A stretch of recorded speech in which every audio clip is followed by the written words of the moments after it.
تھے آج وہ جھوٹ اور ناانصافی میں ضرب المثل ہو گئی. وہ مسلمان جس نے کبھی شیروں اور چیتوں سے سواری کا کام کیا ہو آج وہ گیدڑوں اور کتوں سے کیوں لڑنے لگا؟ آخر مسلمان سوچو تو صحیح اتنا بڑا ابتلا کیوں آ گیا؟ میں جب ان سوالات نے پیش کی اور میں پریشانی کا شکار ہوا تو اللہ تبارک و تعالی نے یہ آیت میرے ذہن میں ڈالی لقد کان لکم فی رسول اللہ اسوۃ حسنہ. تمہارے لیے رسول اللہ صلی اللہ علیہ وسلم کی زندگی میں بہترین نمونہ ہے. میں نے کہا مشکل کا حل ہو گیا جب تک مسلمان نبی کے طریقے پر تھا تو کامیاب تھا, جب تک مسلمان صحابہ کرام کی اتباع کر رہا تھا تو ہدایت پر نامزد تھا, جب تک مسلمان نبی کے طریقے پر فیصلہ کرتا رہا تو ساری دنیا اس کے فیصلے کو مانتی رہی, جب تک مسلمان نبی کے طریقے کو نہ بھولا تو دنیا کی کوئی سپر طاقت اس کا مقابلہ نہ کر سکی. یہی وجہ ہے کہ اگر وہ مرے بھی تو کامیابی کی موت مرے. مگر آج جب کہ مسلمانوں نے نبی کے طریقے کو چھوڑ دیا, قرآن و حدیث کے فیصلے کو بھلا دیا, صحابہ کرام کی اتباع حقیق سمجھا, قرآن و حدیث کے فیصلے کو نہ مانا تو بڑا بتاؤ آج وہ ذلت کے گہرے گال میں نہ جائے گا تو کہاں جائے گا؟ حالات کو برباد نہ ہوگا تو کیا ہوگا؟ ضیور نوجوانوں, آپ سر سے لکھے جانے کے قابل اور میزان عدل میں تولے جانے کے لائق ہے بات کہ آج جتنی بیماریوں نے جنم لے رکھا ہے, آج جتنی رسوم و بدعات پیدا ہو رہی ہیں, آج جتنے خرافات پھیل رہے ہیں, یہ سب جو بھی کچھ ہو رہا ہے آقا نبی صلی اللہ علیہ وسلم کے طریقے کو چھوڑ دینے کی وجہ سے ہو رہا ہے, نبی صلی اللہ علیہ وسلم کی سنت کو چھوڑ دینے کی وجہ سے ہو رہا ہے, قرآن و حدیث کے فیصلے کو بھلا دینے کی وجہ سے ہو رہا ہے. مسلمان اگر پریشان ہوا تو آقا نبی صلی اللہ علیہ وسلم کے طریقے کو چھوڑ دینے کی وجہ سے ہوا. مسلمان اگر مقروض ہوا تو سنت پر عمل نہ کرنے کی بنا پر ہوا. مسلمان حالات عاجزہ میں بد میثاقی گولیوں کا نشانہ بنایا گیا تو نبی کی سنت جہاد کو چھوڑ دینے کی وجہ سے بنایا گیا. مسلمان وہ نہیں جس کو حالات بدل دے, مسلمان وہ نہیں جس کو حالات بدل دے, بلکہ مسلمان وہ ہے جو خود حالات کو بدل دے.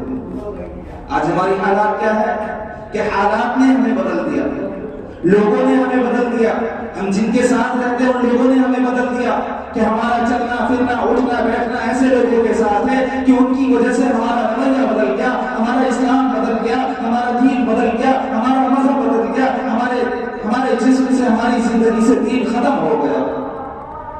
جبکہ ہونا کیا تھا, ہماری وجہ سے ان کا طریقہ بدل جاتا, ان کا بیٹھنا بدل جاتا, ان کا اٹھنا بیٹھنا بدل جاتا, ان کا چلنا پھرنا بدل جاتا, ان کا کھانا پینا بدل جاتا, ان کا سونا بدل جاتا, ان کی زندگی بدل جاتی, ان کی زندگی میں دین آ جاتا, ان کی زندگی میں قرآن آ جاتا, ان کی زندگی میں حدیث آ جاتی, ان کی زندگی میں نبی صلی اللہ علیہ وسلم کا طریقہ آ جاتا, ان کی زندگی میں صحابہ کرام کا طریقہ آ جاتا, ان کی زندگی میں علماء کرام کا طریقہ آ جاتا. لیکن کیا ہوا, الٹا ہوا کہ ہم نے ان کی زندگی کو اپنا لیا اور ہماری زندگی جو تھی ہم نے اس کو پیچھے چھوڑ دیا. وہ ہم پر غالب ہو گئے, ہم مغلوب ہو گئے. ہمیں غالب ہونا تھا, ہم مغلوب ہو گئے. مسلمان وہ نہیں جس کو حالات بدل دے, بلکہ مسلمان وہ ہے جو خود حالات کو بدل دے. آج غیر قوم ترقی پر ہے, غیر قوم ترقی پر کیوں نہ ہو, جبکہ غیر قوم نبی کے ہر طریقے کو اپنی زندگی کا نصب العین بنا رہے ہیں. نبی کے ہر طریقے کو, نبی کی ہر سنت کو اپنی زندگی میں اتار رہے ہیں.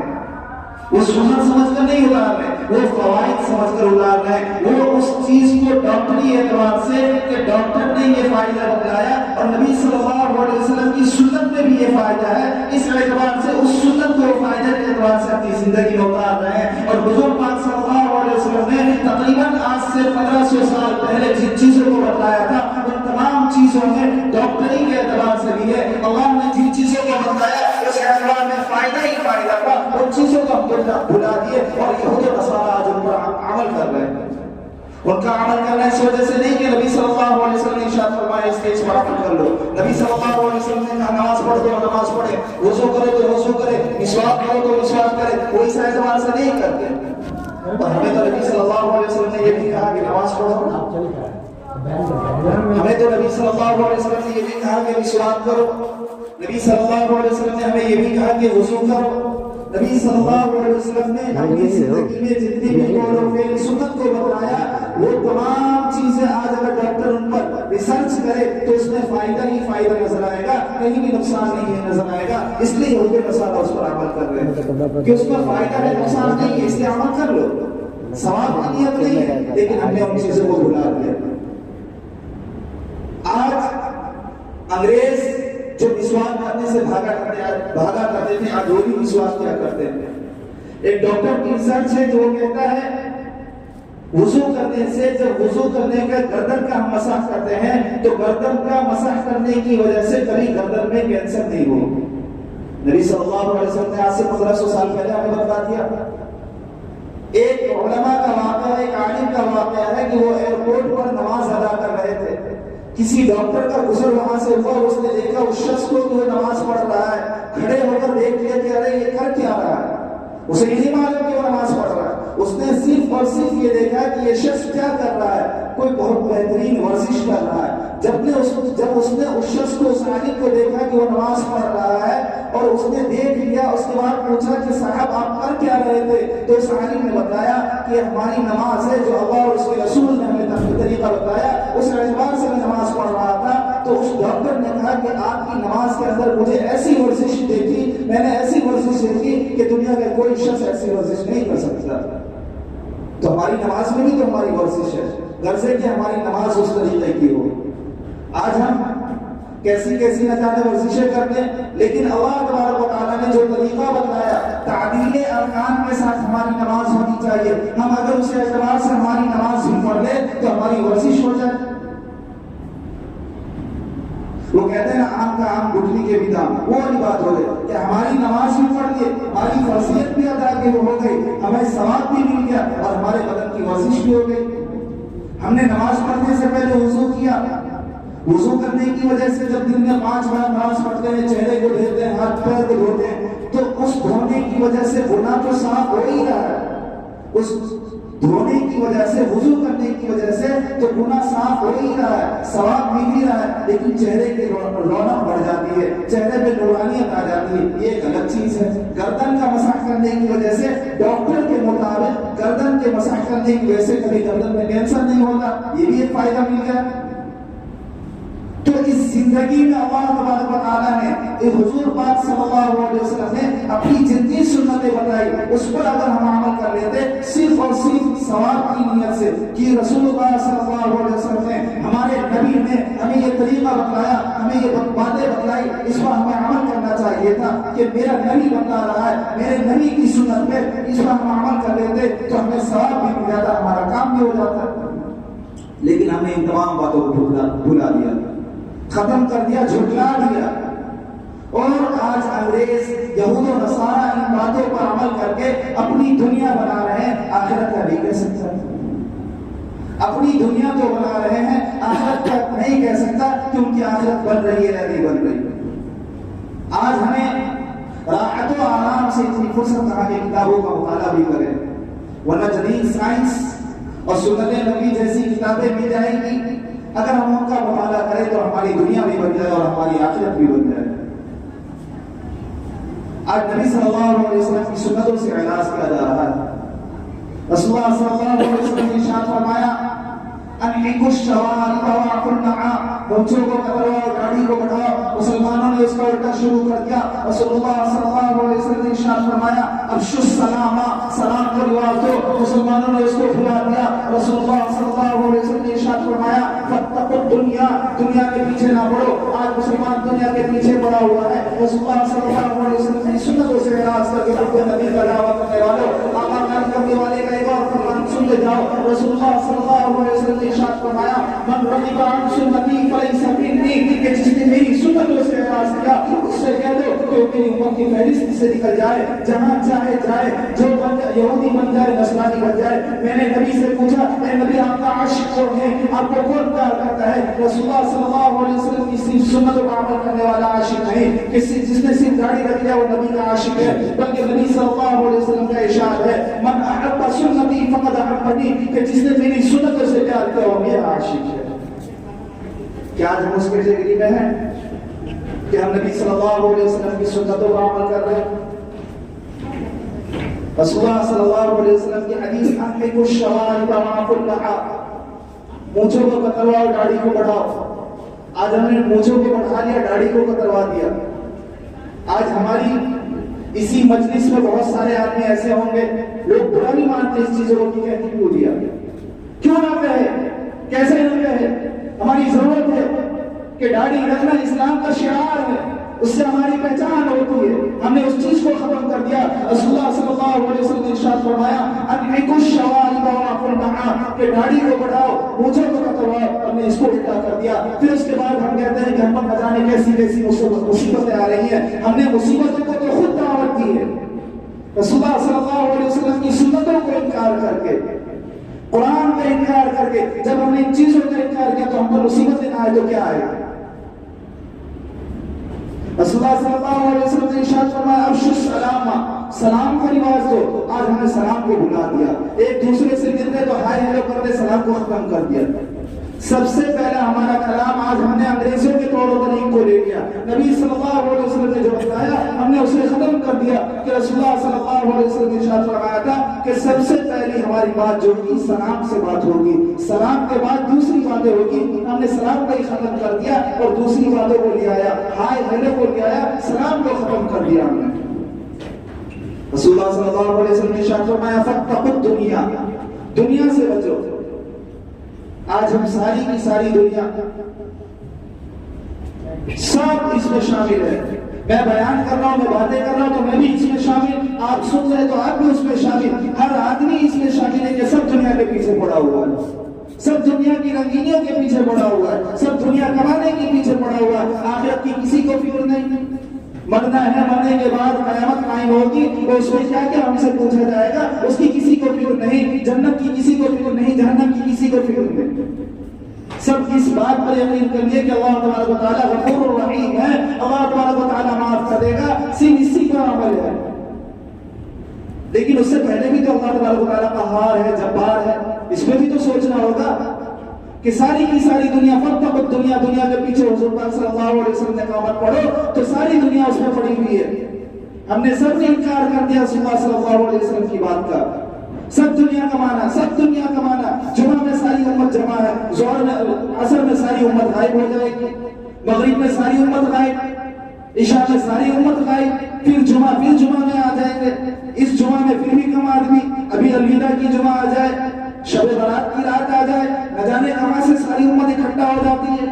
اس نے دین کو بھلا دیا، رسول اللہ صلی اللہ علیہ وسلم کے قول و فعل کو بھلا دیا، قرآن کو بھلا دیا. قرآن کو جھٹلانے والی باتیں ہم کر رہے ہیں.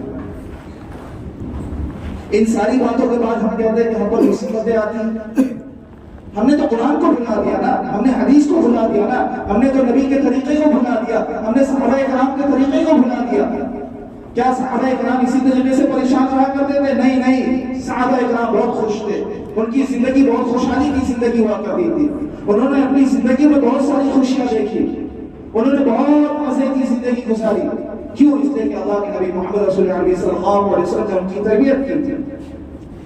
آج حضور صلی اللہ علیہ وسلم کی باتیں ہمارے لیے بھی ہے، لیکن ہم نے ان باتوں کو جھٹلا دیا، ان باتوں کو ختم کر دیا، ان باتوں کو بھلا دیا، پیچھے چھوڑ دیا. ہمارے علماء کرام خوب سمجھاتے قرآن پڑھو، حدیث پڑھو، اس پر عمل کرو، ہم سے سیکھو. لیکن ہم نے ان تمام چیزوں کو ختم کر دیا. صرف فکر ہے کس چیز کی؟ دنیا کی فکر ہے کہ دنیا آ جائے. دنیا آ کر کیا کر لیں گے؟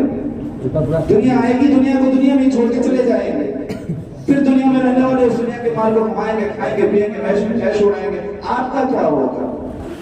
آپ تو اس دنیا سے چلے گئے، آپ نے خوب ساری دولتیں جمع کر لی، پیٹیاں بھر بھر کر کما لیا، لیکن آپ کا کیا ہوگا؟ جس دن آنکھ بند ہو گئی، سانس رک گئی، اس دن اس پیسے کا کیا ہوگا؟ اس پیسے کو فائدہ میں اٹھانے کے لیے اس دنیا میں رہ کر اس دنیا میں کچھ کرنا ہوگا. تب تو ہماری دنیا، اللہ کے نبی نے یہی نہیں کہا کہ پیسے نہ کماؤ، مال اور دولت نہ کماؤ، مال اور دولت کماؤ، لیکن اس پیسے کا، اس مال کا صحیح طریقے سے استعمال بھی ہم پر ضروری ہے. تب تک دنیا کا مطلب یہی نہیں کہ پیسہ نہ کمایا جائے. پیسہ کمائیے، پیسہ کو صحیح طریقے سے استعمال بھی صحیح لازمی اور ضروری ہے. ہم نے ان تمام چیزوں کو، صحیح اور لازمی چیزوں والے کو چھوڑ دیا. فاتقوا الدنیا کے پیچھے تو پڑے ہی پڑے، لیکن اس میں ایک کام اور یہ کیا کہ دنیا میں دنیا کی باتیں سوچی، دنیا میں رہ کر آخرت کے علم کو، آخرت کی باتیں کو، آخرت کی تیاری کو ختم کر دیا، بھلا دیا. ہمیں دنیا میں رہ کر آخرت کی تیاری بھی کرنی ہوگی، جنت اور جہنم کی فکر بھی کرنی ہوگی کہ ہمارے لیے جنت کا کیا ہوگا، جہنم کا کیا ہوگا، جنت کے لیے دعائیں کرنی ہوگی، آخرت سے جہنم سے بچنے کے لیے دعائیں کرنی ہوگی، اس کے لیے اعمال بھی ویسے کرنے ہوں گے، اعمال کر کے اس کے بعد اللہ پاک سے دعائیں بھی مانگنی ہوگی۔ رسول اللہ صلی اللہ علیہ وسلم نے ارشاد فرمایا من احب سنتی فقد احبنی، کہ جس نے میری سنت سے پیار کیا وہ میرا عاشق ہے۔ داڑھی رکھنا رسول اللہ صلی اللہ علیہ وسلم کی سنت ہے، مونچھیں کتروانا رسول اللہ صلی اللہ علیہ وسلم کی سنت ہے، اور سلام کرنا رسول اللہ صلی اللہ علیہ وسلم کی سنت ہے۔ غرض ہے کہ ماں کی گود سے لے کر قبر میں جانا تک رسول اللہ صلی اللہ علیہ وسلم کی سنت ہے۔ اس کے لیے آپ کتابوں کا مطالعہ کریں، علماء کی مجلس میں بیٹھے، علماء کے دامن کو پکڑ کر ان سے گڑ گڑا کر کہیے کہ ہمیں سکھا دیجیے۔ آج تو ہم نے علماء پر انگلیاں اٹھانی شروع کر دی، تو ان چیزوں سے چھوڑ کر کتابوں کا مطالعہ کریے، علماء کی مجلس میں بیٹھیے، علماء کو کہیے ہمیں سکھائیے کہ سنت کیا ہے، نبی کا طریقہ کیا ہے، علماء کا طریقہ کیا ہے، صحابہ کی زندگی کیسی ہے۔ مسلمانوں، ایک وقت تھا کہ لوگ ہماری مثال دیا کرتے تھے کہ مسلم قوم ایسی ہوتی ہے، اسلام ایسا ہوتا ہے۔ آج ہماری مثال، اس وقت ہماری مثال ہوا کرتی تھی، آج ہمیں ذلیل کیا جاتا ہے، آج ہمیں جھٹلایا جاتا ہے، ہماری آج بھی مثال دی جاتی ہے، لیکن اس مثال میں اور اس مثال میں زمین آسمان کا فرق ہو گیا۔ اس وقت مثال دی جاتی تھی کہ یہ سچائی اور انصاف کے قائم کرنے والے ہیں، آج ہمیں ہماری مثال دی جاتی ہے کہ ناانصافی کرتے ہیں، برے کاموں میں ملوث ہوتے ہیں۔ تو زمین آسمان کا فرق ہوا ہے نہیں ہوا؟ اس وقت ہماری مثالیں کیسی ہوا کرتی تھی، کس لیے ہوا کرتی تھی، آج ہماری مثالیں کس لیے ہوتی ہے اور کیوں ہوتی ہے؟ کہ جب ہندوستان دشمن انگریز کے ناپاک سائے سے پاک ہوا اور ہندوستانی آپس میں لڑنے جھگڑنے لگے، اس وقت گاندھی جی نے ایک جملہ کہا تھا، کہ لوگوں مذہبی اور قومی لڑائیوں سے بچو اور ابو بکر و عمر جیسا عدل و انصاف قائم کرو۔ گاندھی جی جس کے متعلق ہم سب جانتے ہیں کہ کافر تھا، مسلمان نہیں تھا، وہ کہہ رہا ہے کہ لوگوں آپس میں قومی اور مذہبی لڑائیوں سے گریز کر آپس میں عدل و انصاف قائم کرو۔ لوگوں نے کہا گاندھی جی آپ کیسی بات کر رہے ہیں، کس کا نام لے رہے ہیں، کیوں لے رہے ہیں؟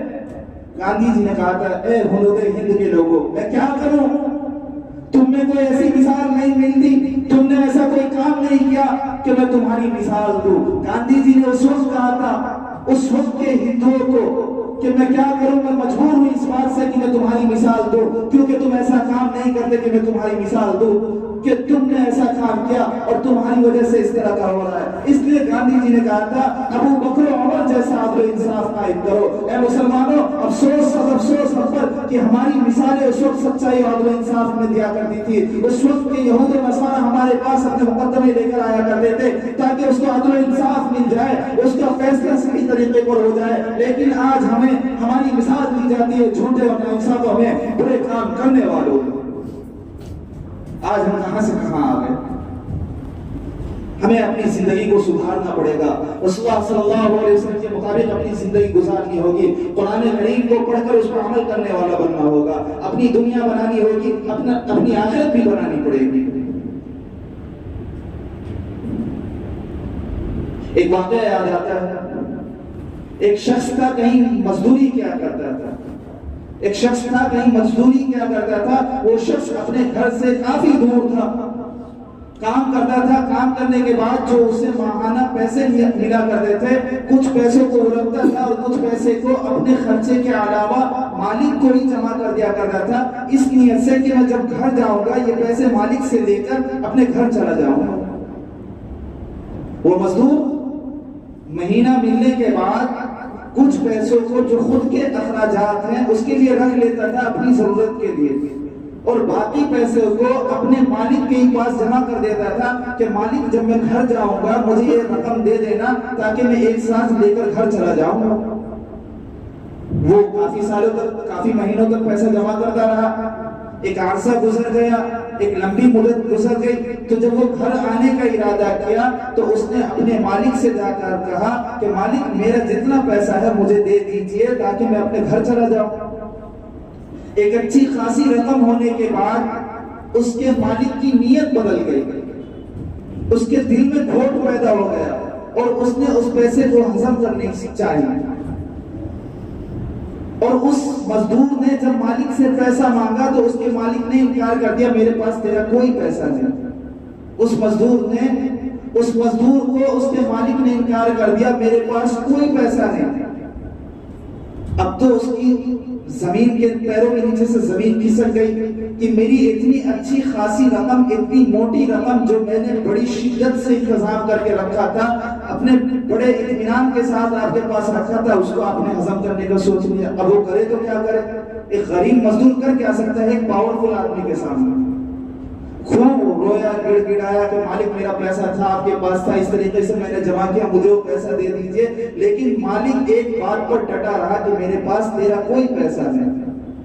اس نے خوب لوگوں سے جا کر کہا کہ میرا اس کے پاس پیسہ تھا، دلوا دیجئے۔ اصول رسوخ رکھنے والے لوگوں سے جا کر کہا کہ میرا اس شخص کے پاس پیسہ تھا، میں اس کے پاس کام کرتا تھا اور اس کے پاس اتنی موٹی رقم جمع ہو گئی، آج میں اس سے مانگتا وہ دینے کو تیار نہیں۔ خوب مانگا، لوگوں سے کہا، لیکن لوگوں نے بھی اس وقت ساتھ چھوڑ دیا۔ لوگوں نے بھی کہا کہ ہم اس معاملے میں کچھ نہیں کر سکتے۔ لوگ بھی جب آپ پر مصیبت آتی ہے نا، جس کے اوپر آپ کو اعتبار ہے، وہ بھی ساتھ چھوڑ دیتے ہیں کہ تاریکی میں سایہ بھی ساتھ چھوڑ دیتی ہے، تاریکی میں سایہ بھی ساتھ چھوڑ دیتی ہے۔ ابھی آپ اجالے میں ہیں، آپ کی زندگی روشن ہے، آپ خوشحال زندگی گزار رہے ہیں، تو آپ کے پیچھے آگے 10-20 لوگ گزر رہے ہیں، آپ کے لیے نعرے لگا رہے ہیں، لیکن جیسے آپ اندھیرے میں جائیں گے، جب آپ پر مصیبت آئے گی تو دوست اس طریقے سے غائب ہوگی کہ آپ کو پتہ بھی نہیں چلے گا کہ تاریکی میں سایہ بھی غائب ہو جاتا ہے۔ اسی طریقے سے اس شخص کے ساتھ بھی ہوا کہ اس نے بہت سارے لوگوں سے کہا کہ میرا اس شخص کے پاس پیسہ، میرا پیسہ دلوا دیجیے تاکہ میں اپنے گھر چلا جا سکوں، اپنی بیوی بال بچوں کے پاس جا سکوں، اپنی ضروریات زندگی پوری کر سکوں۔ لیکن تمام لوگوں نے اس بات سے انکار کر دیا کہ میں کچھ نہیں کر سکتا۔ اب وہ آدمی پریشان، لیکن کسی ایک آدمی نے یہ مشورہ دے دیا کہ ایک مندر ہے، وہاں ایک گرو جی رہتے ہیں، آپ اس سے جا کر کہیے، وہ ضرور آپ کا پیسہ دلوا دیں گے، وہ ضرور۔ اس شخص نے کہا کہ میں مقدمہ کروں گا، یہ کروں گا، وہ کروں گا۔ اس نے لوگوں نے مشورہ دیا، آپ ہری بات میں مقدمہ کے پیچھے پڑیں گے تو آپ کو انصاف نہیں ملے گی، یہ نہیں ملے گی، وہ نہیں ملے گی۔ اس نے یہی کہا کہ اس مندر میں ایک پجاری رہتا ہے، اس پجاری کے پاس جائیے، آپ اس کو کہیے گا، وہ پیسہ آپ کو دلوا دے گا۔ وہ شخص گیا مندر میں پجاری کے پاس، پجاری سے کہا صاحب میرے ساتھ ایسا ایسا معاملہ ہوا، میرے کچھ پیسے تھے، اس طریقے سے اس کے پاس جمع کیا، آج وہ انکار کر رہا ہے۔ اس پجاری نے ایک پرچی لکھی، پرچی اس شخص کو دیا اور اس کو کہا اس پرچی کو لوگ کھولنا نہیں اور اس مالک کو دے دینا، وہ تمہارے پیسے لوٹا دے گا۔ بڑے یقین کے ساتھ اس نے کہا کہ آپ جائیے، اس پرچی کو کھولنا نہیں، اس مالک کو دینا، وہ مالک تمہارے پیسے کو لوٹا دے گا۔ ہوا بھی یہی، وہ مزدور جاتا ہے، مالک کو دیتا ہے، مالک پڑھتا ہے، مالک پیسے واپس کر دیتا ہے۔ اب یہ آدمی بڑے حیران و پریشان، میں نے اپنے سارے ہاتھ پیر مار لیے، ہر طریقے سے ہر حربہ اختیار کر لیا، لیکن یہ پیسہ دینے کو تیار نہیں، اور ایک چھوٹی سی پرچی کی وجہ سے وہ شخص پیسہ کیسے دے دیا؟ بہت افسوس کی بات ہے، یہ بات بولتے ہوئے اور سنتے ہوئے بہت افسوس ہونی چاہیے۔ اس مالک نے کہا کہ اس پجاری نے اس میں یہ لکھا تھا کہ تم مسلمان کب سے ہو گئے؟ جھوٹ بولنا تو مسلمانوں کا کام ہے، تم مسلمان کب سے ہو گئے؟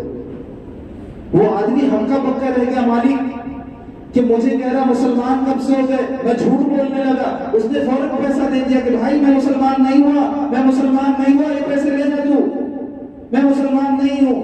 جھوٹ بولنا تو مسلمانوں کا کام ہے۔ بتائیے ہماری مثال کہاں سے دی جا رہی ہے کہ ایک مسلمان جھوٹ بولتا ہے، جبکہ ہمارا طریقہ کیا تھا کہ مسلمانوں کو پہلے زمانے میں، پہلے کے مسلمانوں کو، صحابہ کرام کو، حدیث کو عمل کرنے والوں کو جھوٹ بولنا نہیں، سچ بولنے کی اس کی طاقت ہوا کرتی تھی کہ سچائی اور انصاف میں اس کی مثال دیا جاتا تھا۔ اور آج ہماری مثال کہاں چلی گئی کہ یہ جھوٹا ہے، یہ کاذب ہے، یہ ناانصافی کرتا ہے، یہ برے کاموں میں ملوث رہتا ہے۔ آج وہ شخص کہہ رہا ہے کہ میں مسلمان نہیں ہوں۔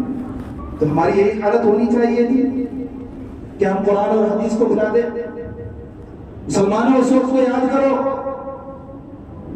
جب قیامت قائم ہوگی اور جہنم کی تپش کی وجہ سے ہمیں پیاس لگے گی اور ہم پانی پانی پکاریں گے، ہماری زبان سینے پر آ پڑے گی، اور پانی کی شدت کی وجہ سے ہم حوض کوثر کی طرف جائیں گے کہ حضور پاک صلی اللہ علیہ وسلم وہاں موجود ہے، مجھے پانی مل جائے گا، میری پیاس بجھ جائے گی، مجھے پانی کے قطرے سے سکون محسوس ہوگا۔ اور اس وقت کا حال سوچو کہ حضور صلی اللہ علیہ وسلم نے ہمارے چہرے کو دیکھ کر اپنا چہرہ پھیر لیا تو کیا حال ہوگا؟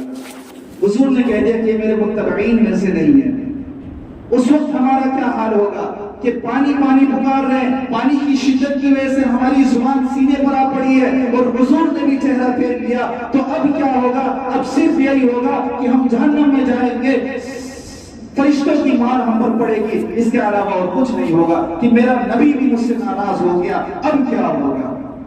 اس وقت کو سوچو۔ یہ تمام مصیبتیں، یہ تمام پریشانیاں صرف اور صرف اس وجہ سے کہ ہم نے قرآن کو بھلا دیا، سنت کو بھلا دیا، حدیث کو بھلا دیا۔ لوگوں آج بھی لوٹ جاؤ، دیر نہیں ہوا، آج بھی لوٹ جاؤ۔ موت آنے سے پہلے سانس کے رکنے سے پہلے اپنے آج بھی لوٹنا، آج بھی توبہ کر کے اپنی زندگی پر واپس آ سکتے ہیں۔ آج بھی ہم توبہ کر کے اپنی زندگی پر واپس آ سکتے ہیں۔ آج بھی ہم حضور پاک صلی اللہ علیہ وسلم کے ماننے والے ہو سکتے ہیں، ہم قرآن کریم پر عمل کرنے والے ہو سکتے ہیں، صحابہ کرام کی اتباع کرنے والے ہو سکتے ہیں، علماء کرام کی اتباع کرنے والے ہو سکتے ہیں۔ لوگوں لوٹ آؤ۔ اللہ تبارک و تعالی ہمیں کہنے سننے سے زیادہ عمل کرنے کی توفیق نصیب فرمائے۔